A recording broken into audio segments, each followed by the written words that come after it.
It has been a busy week, and there are tons of questions to get to in this Mailbag Friday segment. Next on Locked On Royals.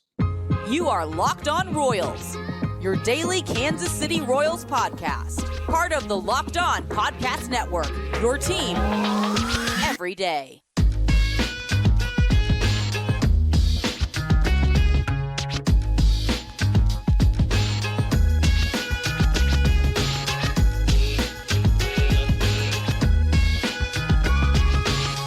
You are tuned into another edition of Locked On Royals on the Locked On Podcast Network. As always, I'm your host, Jack Johnson. Give me a follow on Twitter at JohnnyJ_15 and follow us on TikTok at Locked_on_Royals. Same username as well for our Instagram account. Very easy to find us on wherever you listen to your podcast. That can be Spotify, Apple Podcast, Amazon Music, Google Podcast, and we are on YouTube. Just be sure to be that next subscriber to Locked On Royals. Our goal is to get to 700 by Christmas Day, and then by 1,000 opening day 2024 when your Kansas City Royals take on the Minnesota Twins. Today's show is brought to you by FanDuel. It's the perfect time to go and create your account and start placing some bets. Lots of great college basketball games going on tomorrow. There's NBA games on. Full slate of NFL games on Sunday. So why don't you go over to FanDuel today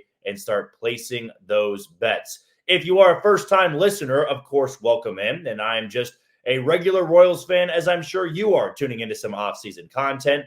I just work in sports and work here in Kansas City at Sports Radio 810 WHB. Got a show once a week over there. And then I also have a show Monday through Friday on ESPN Kansas City. So if you ever want to get my thoughts on things that may not always pertain to the Kansas City Royals, go check me out over there as I talk all things sports, not just related to baseball. But when you come here and click on this podcast, you know that you are getting 30 straight minutes of Royals baseball. And usually it is Monday through Friday. We give you 5 episodes a week, and that continues into the off season. But starting on Monday, things are going to be a little bit different because for us baseball podcasters, on the Locked On Podcast Network, we always need a little bit of downtime, a little bit of time off. And that doesn't mean that we're just not going to be posting for the next 2 weeks or 3 weeks.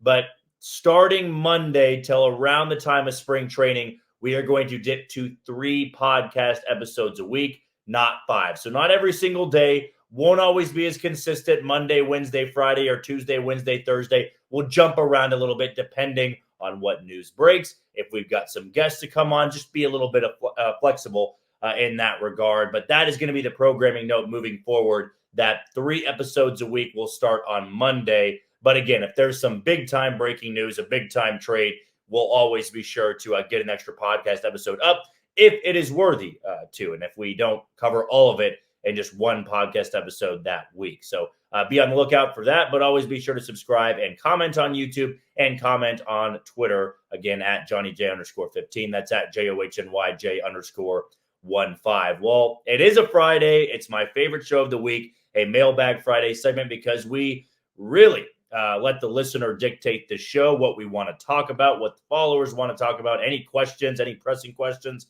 they may have on their mind. They send them directly to me, to my Twitter at JohnnyJ_15. So let's dive right into it. We had 15 overall questions, so we had to split this into 2 segments, which I always love doing. More time for the listeners, more time for the followers. So let's jump right into what Colin had to ask. He said, this roster does not fit.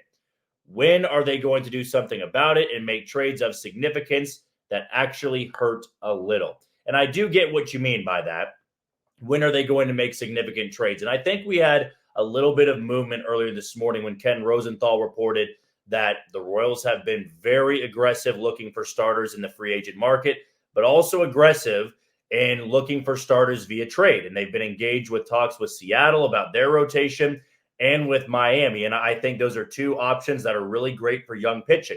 The question is, who are they willing to give up? Well, per Ken Rosenthal, names like Michael Massey, MJ Melendez, and Freddie Fermin are all names being discussed. Unlikely that Maikel Garcia and Vinny Pasquantino are. The tough thing with the Royals is they don't have much to trade, but also at the same time, I don't think they're at liberty to just unload any guy that has value on this team, and young guys with years of control. It's a different thing if they had somebody who was coming up on contract, they can unload him before the season. They really don't.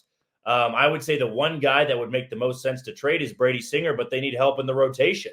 They need arms in the rotation. Like Michael Garcia and Vinny Pasquantino are young, very good hitters that have years of control. Like there's no need for the Royals to do that because, again, why do we want to go through rebuild 3.0?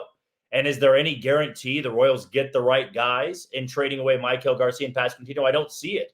I do think the first move that'll hurt them a little bit would involve a Melendez, Massey, or Fermin, because those are guys I consider to have a decent amount of value. But if you get good pitching in return, I think it's a win-win for both sides. I mean, I don't think a lot of people understand there's value in young guys with control. I mean, just because they struggled early on in their career doesn't mean teams scoff at that and say they can't, take on that type of player. They got years of control and there's upside to them, which those three have upside. I think that would be a move that could hurt them a little bit because then you're banking on finding somebody else that can fill that hole. Next question we have is from KC Preds fan on Twitter. He says, what do you think Freddie Fermin's future look like?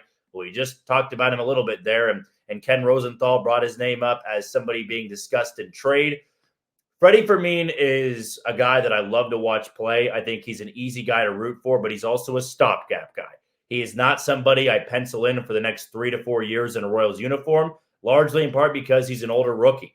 He was 28 years old last year. I think he broke onto the scene because there wasn't much of a book on him, but there were some numbers I really liked about him. He was giving you more value behind the plate than Salvador Perez, but he's also a perfect trade candidate. He's going to be 29 this upcoming year. He's an above-average hitting catcher with good enough defense behind the plate. That's rare in Major League Baseball. So his future, I think, is limited here in Kansas City because I think here in the future, they'll be looking to trade him because I think they want Salvador Perez, at least for the first half of the season, sticking around. And they already have a couple guys in the minor leagues. They want to be the future of their catching department. Carter Jensen and Blake Mitchell, just a few names that come to mind. Next question is from Briley on Twitter. He asked, do you think there's any hope for Singer turning it around this year? I do. I do think there is a chance that he turns things around because last year was a little bit odd. He shows up to spring training or shows up when pitchers and catchers report to surprise. Then he has to go to the WBC where he has one outing and he's just sitting the bench the rest of the time. Then he comes back to spring training, doesn't really get a full offseason workout in, or a spring training workout, I should say. And then he has to go start on the third or fourth day of the regular season. It was just a weird, clunky offseason for him, but it was one he needed, I think. He needed to have that representation in the WBC, and I'm glad he did. But I think he's primed for a bounce back, year. I think it does come down to how willing he is to throw that changeup. If he's not, I don't think he's going to have the bounce back year many are anticipating, but I don't see it being as bad as it was last year. That was because of a very clunky offseason. Next question we got is from Matt on Twitter. Here's a really important question. How do we change the minds of casual fans to get them to stop being okay with the owners crying poor? They bring in $150 million before ever selling a ticket. I mean, I think at this point, if you are a fan that is protecting ownership all the time and saying, oh, they can't do this, I would just say, hey, no, there are guys the Royals can afford. Now, they're a smaller market team. They're not going to compete with the big dogs, but the Royals can do more than they're doing right now. And I think it's showing that this offseason, they're trying to be more aggressive. They're trying to add to the payroll. And again, it's ink to paper. I got to see it first before I can truly believe it. But for fans that are saying, hey, ownership doesn't need to spend money, these are very wealthy people that can help out the team just a little bit more, especially when you're trying to build a downtown stadium. Next, we got is from Coach Gino. When will we be contenders again and ownership surround Bobby Witt with talent? I mean, I do think this year they're going to try to build a more competitive roster. Contenders, though, it's going to be tough to compete in the American League, but I will say this. It is not a stretch to think the Royals can compete in the American League Central. It is a ghastly division. It is terrible. None of the teams in the division right now have a super, super bright future. It's anybody's game right now. And I think that the Royals were uber aggressive in free agency. I mean, this offense, people don't want to believe this, but batting average, team slug, and team OPS, the Royals were second in the division last year with losing 106. Pitching was detrimental. But the Twins were the only team that was better than them in that regard. Cleveland had a terrible offense. Chicago had a terrible offense. I mean, it just was not that impressive of a group. And the Tigers were completely led on pitching, and they finished second. So those are things I'm all kind of factoring in. And if the Royals go get some pitching, hey, you win 75 to 80 games, you're in the hunt all season long. This division is not good. But to be a contender, I mean, you got to get hot at the right time, and that's in October. And if you can get hit hot in October, it's anybody's game. I mean, we saw the Orioles last year win 100+. They didn't win a postseason game. Texas got hot at the right time. They won the World Series. Arizona got hot at the right time. They won the World Series. First things first, though, I'm looking at winning the division. Try to find a way to compete in the American League Central. Then you can go from there. All right, we still have plenty of more questions to get into, and I don't want to miss a single one. So let's take a quick break. When we come back, let's answer some more questions from the Mailbag Friday. That's next on Locked On Royals. You are tuned into Locked On Royals on the Locked On Podcast Network. I'm your host, Jack Johnson. Be sure to give me a follow on Twitter at JohnnyJ_15. That's at JOHNYJ_15. Before we go any further, let's give a shout out to the title sponsor today in FanDuel. As the weather gets colder, the NFL offers stay hot on FanDuel. Right now, new customers get $150 in bonus bets with any winning $5 moneyline bet. That's $150 if your team wins. If you've been thinking about joining FanDuel, there's no better time to get in on the action. The app is so easy to use, and there's a wide range of betting options that include spreads, player props, over-unders, and more. So visit FanDuel.com/lockedon and kick off the NFL season. FanDuel, the official partner of the NFL. Well, I don't want to waste any more time because we got about 7 or 8 questions to get to and only about 8 to 9 minutes to do so, and I want to give everybody the right amount of time. Millerman on Twitter asks, or at least states, I would like us to sign Kyle Lewis. You believe that he can be a good center fielder with this team. I will say that Kyle Lewis was somebody I was kind of bullish on to begin with. I don't think the hit tool is that impressive. And defensively, I'm going to go out and say that Kyle Isbell is just much better. I know that Kyle Isbell doesn't have the early year accolades that Kyle Lewis does, but Kyle Lewis kind of feels like a flash in the pan at this point. I think the COVID year really helped that. Listen, if Kyle Isbell can just be marginally good at the plate, and I've been convinced of this. I was not a Kyle Isbell guy until I got talked into it a little bit. Kyle Isbell is so good defensively. He's kind of like Michael A. Taylor, where you just give a little bit of offense, that's valuable. That really is until you can find your center fielder of the future. But for a guy, the next 2 years, like if Kyle Isbell really gets off to a hot start in April, I think that can change his season. He's that good defensively. I mean, you're talking about a Nicky Lopez 2021 type of year where you can be a 4 or 5 WAR player, just if you can hit a little bit better than he was the last couple of years of his career. So that's why I'm not on board the Kyle Lewis thing because I don't think the Royals really fix him. They kind of have a better defensive Kyle Lewis right now in center field, and I think I'm fine to stick with that at the cost you get Kyle Isbell for. RB Carr on Twitter asks, will the lottery system really persuade teams from tearing it down and rebuilding? Absolutely. There's no need to lose 110 or 120 games because it showed to me on Tuesday that a worthless season like that, and maybe worthless is too strong, a dismal season like that, you get the same odds as the 2 other teams that may finish 10 games better than you, 15 games better than you, and then a team that wins 76 games could pick first overall. There's no reason to tank anymore. Don't play the odds. That's a weak thing to do. Try to build a competitive team. If you lose a lot of games, fine. You've got good odds then. But try to contend in the division you have. I don't think any team, maybe Oakland, until they move to Vegas, is going to try to take that route. Not even the Royals. The Royals are kind of showing this offseason, hey, we're trying to make this team more competitive. We're not trying to go through this evaluation process or rebuild mode anymore because it would be dumb to do so. So I do believe it's going to persuade teams, which is what baseball wanted, to not tank anymore. Evan asks on Twitter, what steps do you want to see to believe the Royals are serious about contending sooner rather than later? All those things that Ken Rosenthal brought up in his article this morning, being in on Sonny Gray, though missing out, being in on Giolito, Eduardo Rodriguez, being in on Tyler O'Neill, even though a handful of those guys have already found new destinations, it's still being aggressive in trying to bring in Seth Lugo. It's being aggressive in trying to add a corner outfield bat, being open to trades, trying to get starting pitching in every single way. The fact they are already trying to do that tells me they are serious. But like I said in the first segment, ink to paper, you got to show me you can do it. And I think getting a Seth Lugo, going after a Giolito. I mean, if they get Seth Lugo and Marcus Stroman, they sold me that they are trying to spend to solve the rotational problems. Then I'm all right being a little bit cheaper on the bullpen side. Roll it out with that rotation and the offense that you have. See if you can contend a little bit. That, to me, it's going to take more than you think, but I also think the bar's not that high. They haven't done much in the offseason, and the entire portion of my life, even when they were living or winning, and when they were winning, they haven't done much.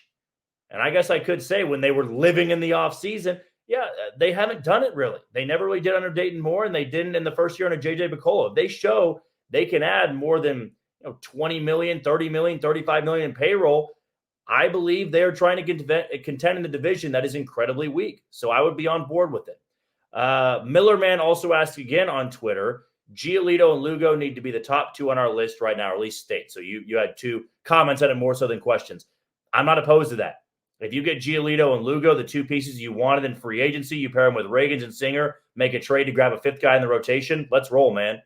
Let's roll with a group like that. And I can guarantee you, if that's the rotation, you are seeing a far more competitive team in 2024 because the Royals were just hoping and praying that a guy could give them five innings every fifth day. And it didn't work out. That was one of, if not the worst rotation in all of baseball last year before Cole Reagans got added into it. So I'm fine with Giolito and Lugo coming into this rotation. Lando Scott asked on Twitter, any faith in the idea of signing one of Lugo, Giolito, or Flaherty? Yeah, I think it is going to be one of those guys. Seth Lugo probably feels like the most likely just because there's been so much smoke around it. Giolito, if the price dips just a little bit, Erod made 20 mil. I think that Giolito is going to get around 15 million a year, just like Stroman will. And those are very affordable options for the Royals. I really do believe, a 3 or 4 year deal. Owners can't afford that. You can add that to the payroll. And Seth Lugo, I think he may want a third year, but if it's a third year, you might looking at 11 million a year, 33 over 3 years. I think that's very doable. But of those options you just brought up, I think all of them are very good candidates. And I do believe one of them will be a Kansas City Royal here in the next month or so. The next question we got is from Taco. Should the Royals offer Bobby Witt Jr. to the Orioles for Jackson Holliday? Jackson Holliday is an absolute stud. He is going to be a superstar. But if the Royals were ever going to entertain a trade for Bobby Witt Jr., they would need to get a haul because they clearly value him more than anybody on their roster. He is their face of the franchise, and they hope that he could become something like this. Jackson Holliday could be better, but I don't know if the Royals would make a move like that. I mean, that just feels very un-Royal-like. I made that. If you are somebody on the trade Bobby Witt Jr. Path, it just is going to take a lot. I mean, the Royals don't trade guys in general. Now that they have their cornerstone piece that wants a big-time contract, I think they'd be far more willing to give him that money than just trade him for somebody who could become a superstar and maybe better than Bobby Witt Jr. But again, I don't see them going through another rebuild 3.0 where that makes sense. I think they want to try and be far more competitive this coming year than waiting around 3 or 4 more years. Jeremy asked on Twitter, with the winter meetings wrapping up, what's your outlook on what the Royals can do this offseason to get ahead of division rivals with higher draft picks this year? So that would be Chicago and Cleveland. The good thing for the Royals, Chicago and Cleveland do not spend money. I know the White Sox just brought in Eric Fetty. That was a really good move. The Royals were in on Eric Fetty, but apparently got outbid by a team that's not going to be very good in the Central. I mean, FanGraphs has their win projections this year. The Royals are at 76. Cleveland, I think, was at 80 or 81. The White Sox are in dead last, and that's been pretty consistent. It is going to be a all-out tear-down rebuild year for the White Sox. They're going to find a suitor for Dylan Cease, maybe on Luis Robert if the price was right. But the good thing for the Royals is you're not going to see much aggression from Cleveland. You never do. They've got great pitchers. They try to just pump out pitching and then trade that pitching for hitting. It's a very good model, but the last couple of years, they've just been average offensively, relying on Jose Ramirez to carry the workload. The White Sox, they have no pitching. They have no bullpen. That's going to stay consistent. If the Royals can build a rotation, they've got a better offense than those two teams. That's the reality here. But the Guardians have a far better rotation and a far better bullpen. The Royals are going to have to add a good chunk of pitching to make sure they can compete better than them because everybody's gunning for the Twins, the reigning division champs. They've got the best offense in the division, but the Royals are fortunate that the other teams in their division, even the Tigers for that matter, they're not that willing to spend. Nobody in the Central has really made moves. The Royals, in fact, have been the most aggressive in terms of talking to a lot of guys, but for the third time in this show, ink to paper, you have to show me. And last two here we got. This one's from Chance. Favorite Christmas dish? It's a good question. I'd probably say if you guys have had it before, cheesy hash browns. It's just the shredded hash browns. You cook them in some cheese, you bake them in some cheese, add some ham into that, or if you like bacon bits, really, really good. I don't know if you do it in your household, but I absolutely love that. I could eat like a pound or two of cheesy hash browns. And lastly, this one came from Connor on Twitter. would the Royals trade Nick Pratto? He's kind of in no man's land. I don't think he's a DH. I don't think he's the first baseman with Vinny Pasquantino coming back. So where does he really fit in? I mean, if there's a market for him, it's pretty slim. I think he'd have to be a throw-in chip, just having the name former first-rounder tied to him. And you could throw him in with a MJ Melendez or a Michael Massey or a Freddie Fermin, or if you're trying to trade a pitcher, like that could be something you look into for the future, because he has shown in stretches success at the big league level, but over the course of his career, I mean, he just doesn't hit well enough. He strikes out too much. He struck out 40% of the time last year. That's not going to be very enticing to many big league clubs out there. Well, that's going to do it for a Mailbag Friday segment. We will do one same time next week, as we will get tons and tons of more questions from you, the listener and the follower. Always appreciate it on the Locked On Royals Network. Before we wrap up our show, big shout out to Locked On Sports Today. It's here for you 24/7, covering the top sports stories of the day with local experts of Locked On, plus our national shows covering every league. Go to Locked On Sports Today on YouTube and subscribe to the first ever national sports 24/7 streaming channel.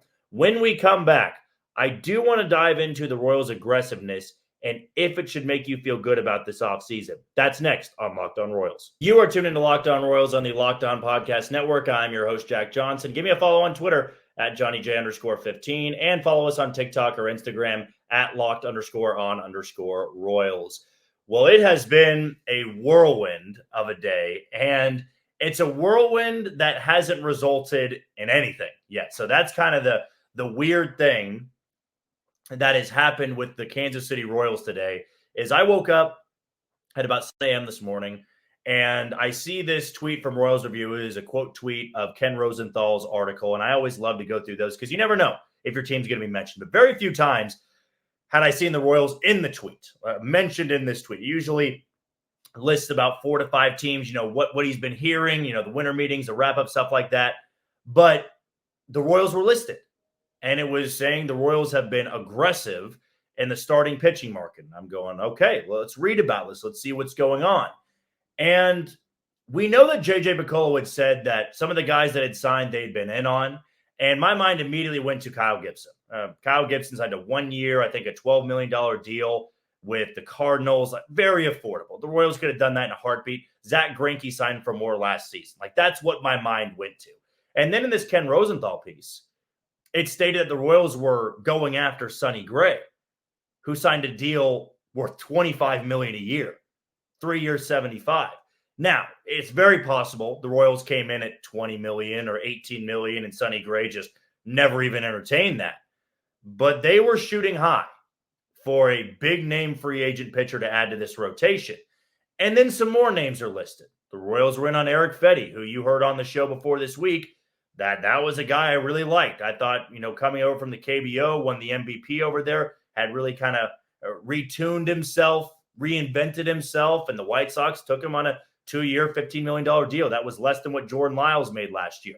So 2 guys the Royals were in on. We knew that they were in on Eduardo Rodriguez. That didn't work out. He's making $20 million a year with the Diamondbacks over 4 years. It's mentioned that the Royals will be in the market for guys like Marcus Stroman, for Seth Lugo, and one more name I missed, Giolito, of course. And I'm starting to think that there's all these names mentioned, okay? And before I recorded this podcast, Tyler O'Neill was another guy they were in on, and the Red Sox just acquired him. So it's a lot of smoke, but it hasn't resulted in a blaze yet. It hasn't resulted in a fire. And that's what's going to change things. And I tweeted this out early this morning that you can only be linked to so many players and national reporters saying the Royals are being aggressive. And Ken Rosenthal doubled down. He tweeted out in the afternoon, the Royals are aggressively pursuing Seth Lugo, which now in my mind, and I'll just go out there and say it, if I'm wrong and it burns me, I apologize. But the fact that twice he's been mentioned, I think something is already in the works with Royals and Seth Lugo. It's just a hunch. I've got no sources there. But when you hear a name so often, and, it's the Royals of all teams. It's not like the Dodgers are interested in Seth Lugo. They were earlier, but it's not like you have this big-name team. Well, of course, they're interested. No, the Royals don't stick their name in the hat that often. And the fact that it's been doubled down on, aggressively pursuing, it reminds me a lot of the Kenta Maeda deal. Kenta Maeda was being reported that the Tigers were aggressively pursuing. 2 days later, he's a Tiger. Like, that's how I can see this going down with Seth Lugo. They were interested in him last year. It just kind of feels like it's going to fit. Like, I would probably put money down Seth Lugo is going to be a Royal, barring some crazy change, which can always happen in the aftermath of the winter meeting. Somebody could swoop in last minute. But you had the Royals tied to Erod. They had him tied to Tyler O'Neill. Mark Cannon. Remember, Mark Cannon was way, way, way back at the beginning of like November, I think it was, or maybe the middle of November. They've been tied now to Stroman, or at least Stroman's name has been listed as an option for the Royals. Giolito, Lugo. You just have, 7 or 8 guys that have been listed, and so far, none have ended up in Kansas City just yet. But when you have this happen, you're in on so many guys, and you haven't spent any money yet. I'd be feeling differently if the Royals had spent $20 million of the 30 they want to add to the payroll. I'd be going, all right, well, they're not going to be able to meet many of those guys' asking price. But they're at 0. They haven't spent any of that $30 million, with the exception of Garrett Hampson, if you want to add the $1 million he's making, or the minor league deal guys. If you really want to say that, then okay. But they've got a wide open market here. And I do believe when you have that much smoke, and this is the most smoke I've seen in the Royals offseason, an individual day, than I have the last 5 years combined. Like when you have Ken Rosenthal, of all people, reporting they're aggressive, they're trying to trade with teams. Teams are named. The Mariners and the Marlins. The Royals want young starters. Brian Wu comes to mind of Seattle. Emerson Hancock comes to mind. You have Edward Cabrera in Miami. Trevor Rogers, another name. You've got some guys. Braxton Garrett, Jesus Luzardo. The Royals need to give up a lot to get guys like that. But this is what the Royals want to do. And the fact they're exploring every outlet, it feels like an all-out blitz. Like, I don't know if you guys, I'm sure a lot of you listening, played NCAA football or Madden at any point. I don't care if it's NCAA 14, Madden 06, games like that. Everybody remembers, if you were playing defense, the scheme Engage 8. It was just an all-out hellfire blitz. It feels like the Royals are kind of doing that, but what's going to matter is you got to focus in on who you really think you're going to get. You can talk to 10, 15 players, narrow it down a little bit, because now we're seeing Tyler O'Neill's acquired by the Red Sox. We see guys like Eduardo Rodriguez signing with the Diamondbacks. Sonny Gray picks St. Louis. Kyle Gibson picks St. Louis. These guys are all signing deals. Well, you don't want to be left with none of these guys coming to Kansas City. And I just don't believe that to be the case, because I'm playing the odds here. All right. If 10 names are mentioned and linked to the Royals, it's probably likely, at bare minimum, 20% of them, 2 of them, are coming to the Royals. At bare minimum. If none do, then that's just front office malpractice. And I know fans have a strained relationship with the front office. But again, we never saw Dayton Moore even do this when the Royals were winning in 13, 14, and 15. Like, they would make one big move in those winning years. That was it. Remember the Will Myers trade for Shields and Wade Davis and Elliott Johnson. You had the Greinke trade that brought you Kane and Escobar and Jeremy Jefferson and Jake Odorizzi. You had the Omar Infante deal.